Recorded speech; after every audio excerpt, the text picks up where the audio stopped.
prospective investors in a business that I'm pitching an idea to.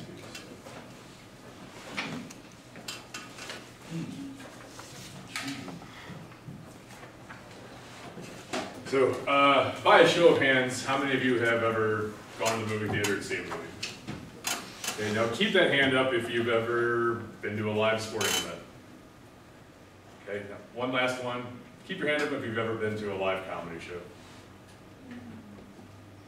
Okay, well, the number of hands has dropped significantly, and I expected that, because sadly, our area is extremely starved for entertainment in this area here, Southeast Missouri.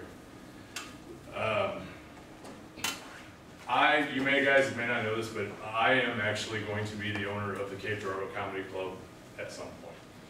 And so I am here today to offer you guys the opportunity to be investment partners in the biggest thing that's going to hit this area in quite some time. Now what I'm going to do is spend the next few minutes explain to you just how I plan on giving our area all the options for entertainment in this area, the overhaul that's needed for quite some time.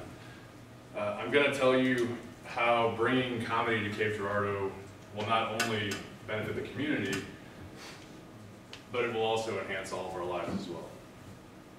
I'll show you that how with over 10 years experience in the comedy industry, how not only I'll make the business a success, but how I'll be able to draw some of the bigger names in Hollywood down here and do it in the venue, in the setting in which it was supposed to be done.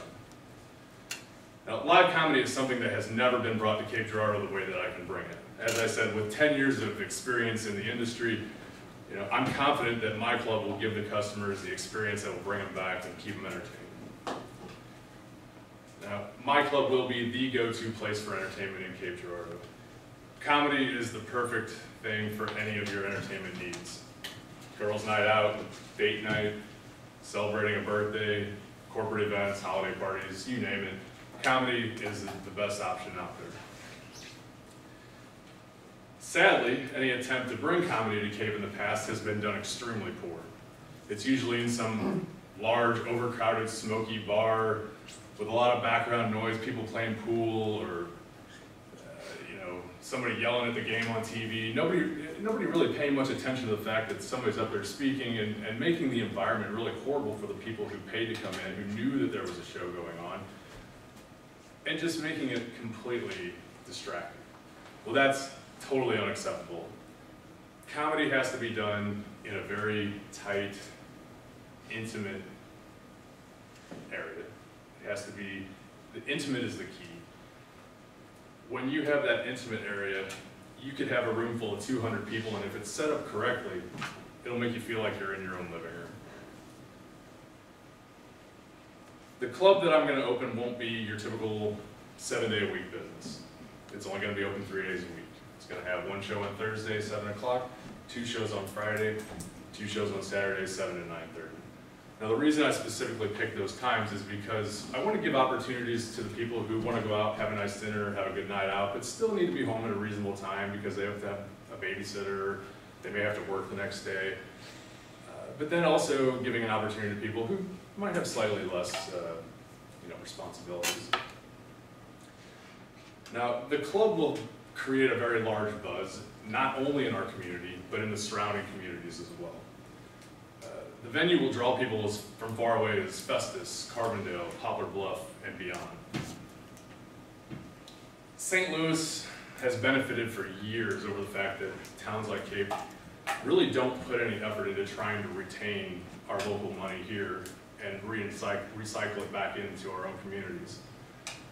With my club, we'll be able to do that. And not only will we be able to do that, but we'll start seeing an inverse of that money coming to us from those other towns that I mentioned. They don't have anything to do, and they no longer have to drive all the way to Festus.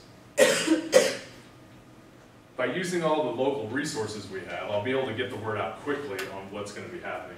We're very fortunate to have a CBS affiliate right here in downtown Cape that broadcasts to a tri-state area. The building right next to that has 6 to 8 radio stations, all which are great media outlets for a comedian to go in, sit down, and just give little snippets of what they might see if you come out to the show.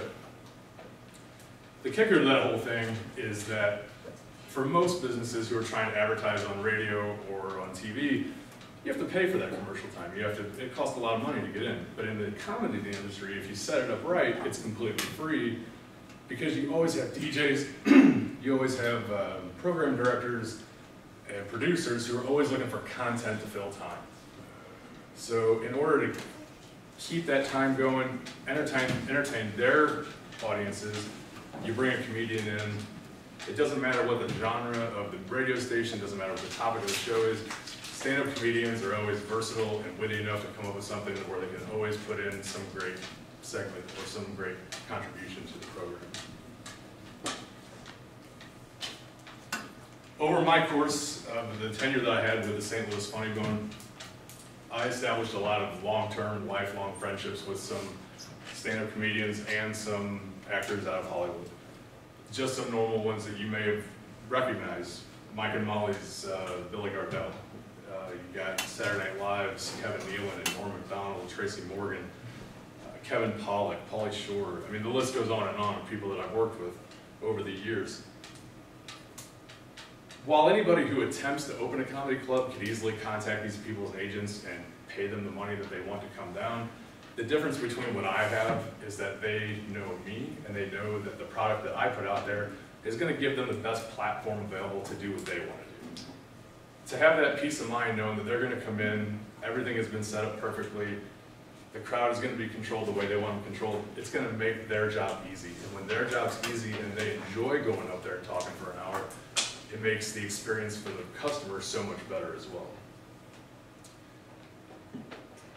Bringing in those types of names will also give the club the notoriety that makes them instantaneously recognizable in the industry. There's a lot of places that just bring low-budget acts in and try to get away with it, but if you don't bring that in and give that intimate feeling to your fan base that they can actually sit and maybe converse with somebody that they've admired on TV for so long, giving them that opportunity will draw them back time and time again. Well, that's all the time that I have right now, so I really hope that all the information I gave you, that I presented to you today, helps you see the benefits that my company will bring to Cape Girardeau, how my experience and long-lasting relationships are a sure bet to make the club a success, not only financially for the ownership, but for our community as well. Now, who would like to join me in making Cape Girardeau fun again? Thank you.